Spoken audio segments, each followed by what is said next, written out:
नमस्कार। एक बार फिर से हाजिर हूं मैं शकील साजिद आपके सामने लेकर हमारा खास कार्यक्रम डीए न्यूज प्लस का चर्चा है।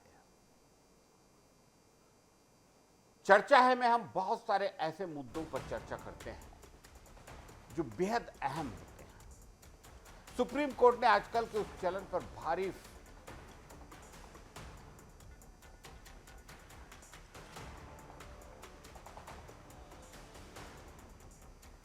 सुप्रीम कोर्ट ने आजकल के इस चलन पर भारी चिंता जताई है जिसमें पुलिस वाले आरोपियों की फोटो और वीडियो तुरंत सोशल मीडिया पर डाल देते हैं।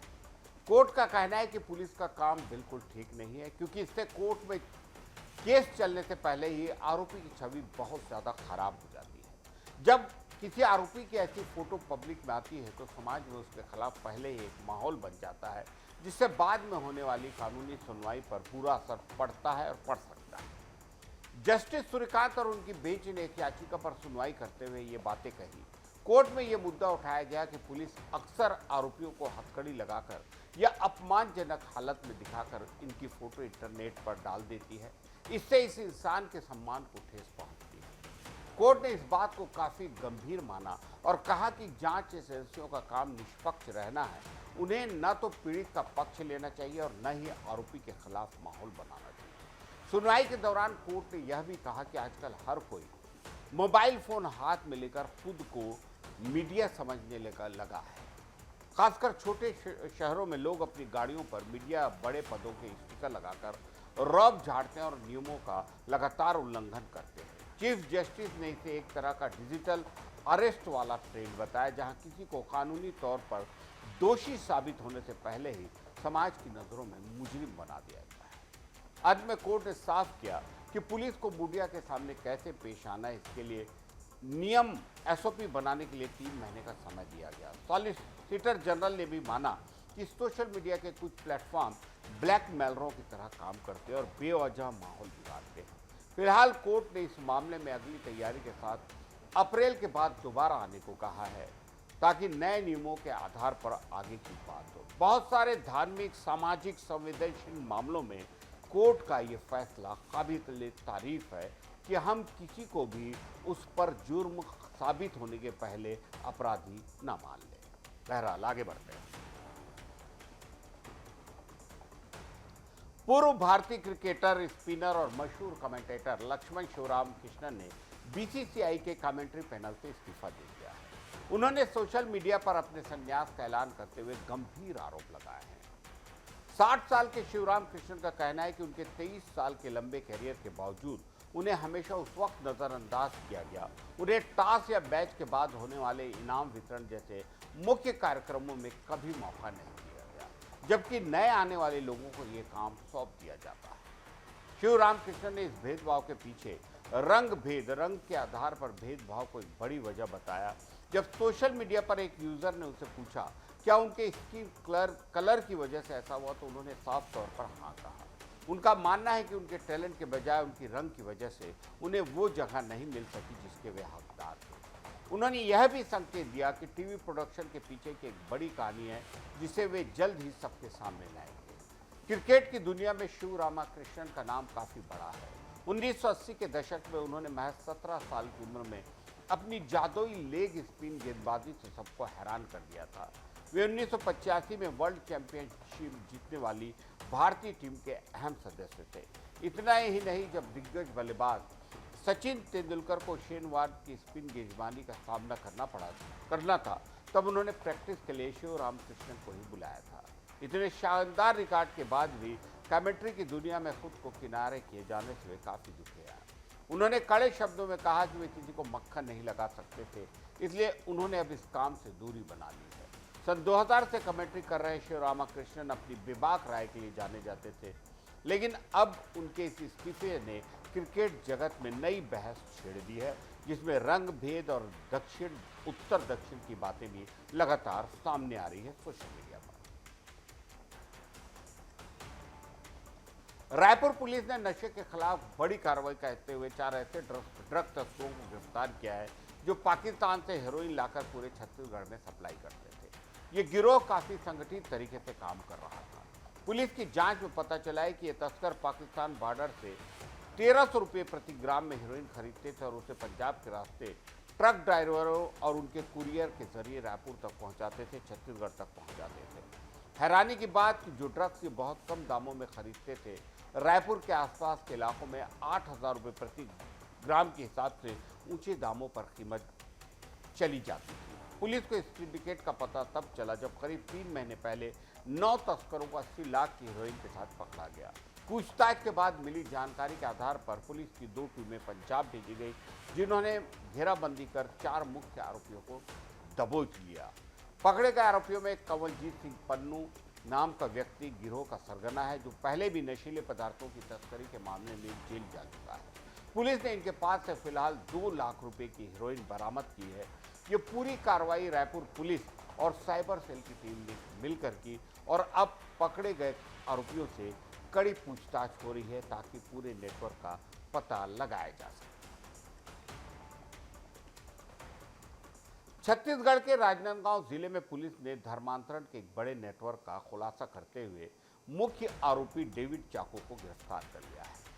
55 साल का डेविड पिछले 2 महीनों से फरार चल रहा था, जिसे आखिरकार पुलिस ने धर्मापुर से घर दबोचा है। उस पर आरोप है कि वह लोगों को पैसों और अन्य सुविधाओं का लालच देकर उनका धर्म परिवर्तन कराता था। साथ ही वह बिना किसी सरकारी अनुमति के एक आश्रम भी चला रहा था, जहां छोटे बच्चों को रखा गया था। पुलिस की जांच में यह बात सामने आई है कि डेविड चाको मूल रूप से केरल का रहने वाला है, लेकिन पिछले कई सालों से राजनांदगांव में रहकर अपनी गतिविधियां चला रहा था। वह खुद को एक चर्च का प्रतिनिधि बताता था और प्रार्थना सभाओं के नाम पर भीड़ जुटाकर लोगों को फंसाता था, ऐसा पुलिस का कहना है। पुलिस को उसके पास से बड़ी मात्रा में प्रचार सामग्री, लैपटॉप, मोबाइल और कई रजिस्टर मिले हैं, जिससे भविष्य में धर्मांतरण कराने की बड़ी योजनाओं का पता चलता है। पूरे मामले में एक चौंकाने वाली बात यह भी कि डेविड का साल का आधा वक्त अमेरिका में बीतता था। उसके पास से मिले डिजिटल रिकॉर्ड और तस्वीरों में वह पादरी की भूमिका में लोगों को धार्मिक उपदेश देते और दीक्षा दिलाते नजर आ रहा है। उसके इस लाइफ स्टाइल और विदेशी दौरों को देखते हुए पुलिस को भारी विदेशी फंडिंग की भी आशंका है, जिसकी जांच के लिए उसके बैंक खातों को खंगाला जा रहा है। राजनांदगांव पुलिस ने डेविड के खिलाफ छत्तीसगढ़ धार्मिक स्वतंत्रता अधिनियम की कड़ी धाराओं के तहत केस दर्ज किया। इसके पहले भी उसके निवास पर धर्मांतरण को लेकर काफी हंगामा हो चुका है, जिसके बाद उसने अपना ठिकाना बदल लिया था। फिलहाल पुलिस उससे पूछताछ कर रही है ताकि इस पूरे गिरोह में शामिल अन्य लोग और उसके अंतर्राष्ट्रीय संपर्कों का पर्दाफाश किया जा सके।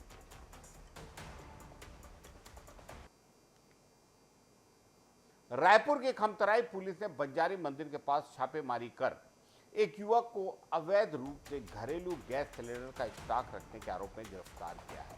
आरोपी का नाम संजय साव है, उम्र 30 साल और वह रावाभाटा इलाके का रहने वाला है। पुलिस को मुखबिर से सूचना मिली थी कि एक व्यक्ति भारी मात्रा में गैस सिलेंडर को छिपा कर रखा हुआ है, जिसके बाद पुलिस टीम ने दबिश देकर उसे पकड़ लिया।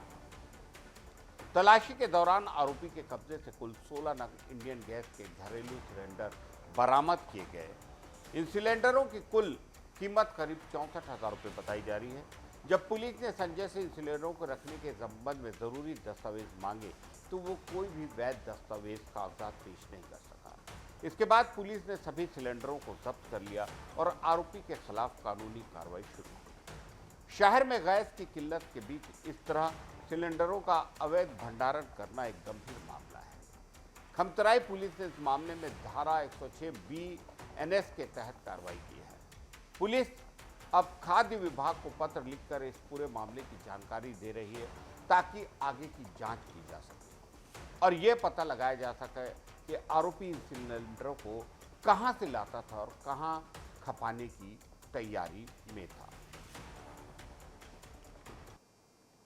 रायपुर और दुर्ग को जोड़ने वाले कुम्हारी के खारून नदी पुल पर 1 अप्रैल से मरम्मत का काम शुरू होने जा रहा है।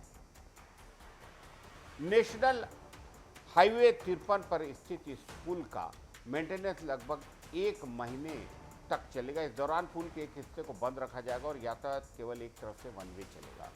इस रास्ते पर रोजाना करीब 1.5 लाख गाड़ियों का आना जाना होता है, इसलिए मरम्मत के दौरान यहाँ भारी जाम लगने की आशंका बताई जा रही है। ट्रैफिक पुलिस ने सलाह दी है कि अगर आपको इस रास्ते से एयरपोर्ट, रेलवे स्टेशन या अस्पताल जाना है तो अपने सामान्य वक्त से कम 1 घंटा पहले घर से निकले। काम के दौरान चंदनी डी से कुमारी टोल के बीच गाड़ियों को ओवरटेक करने पर पूरी तरह पाबंदी रहेगी और नियम तोड़ने वालों पर सख्त कार्रवाई की जाएगी। सुबह और शाम के वक्त भीड़ ज़्यादा होने के कारण यात्रियों को लंबा इंतजार करना पड़ सकता है। जांच से बचने के लिए पुलिस ने कुछ वैकल्पिक रास्तों का सुझाव दिया है। भिलाई दुर्ग से रायपुर या नया रायपुर जाने वाले लोग पाटन अभनपुर मार्ग या जामगांव अमलेश्वर वाले रास्ते का इस्तेमाल कर सकते हैं। वहीं चरौदा और भिलाई 3 के रहने वाले लोग सिरसा गेट से होते हुए अमलेश्वर के रास्ते, सिरसा गेट से होते हुए पाटन के रास्ते नया रायपुर और अमलेश्वर के रास्ते रायपुर पहुंच सकते हैं। कार और बाइक चलाने वालों के लिए पुराने रपटे पुल का विकल्प भी खुला रहेगा। ट्रैफिक विभाग के अधिकारियों ने शनिवार को मौके का मुआयना किया और लोगों से अपील की कि वे परेशानी से बचने के लिए जारी की गई एडवाइजरी का पालन करें। पुल की मरम्मत जरूरी है, इसलिए 1 महीने तक यात्रियों को थोड़ा संभल कर और वैकल्पिक रास्तों का चुनाव करते हुए अपनी यात्रा प्लान करनी होगी। चर्चा है के लिए आज इतना ही। आपकी प्रतिक्रियाओं का इंतजार रहेगा। इजाजत दीजिए शकील साजिद को। नमस्कार।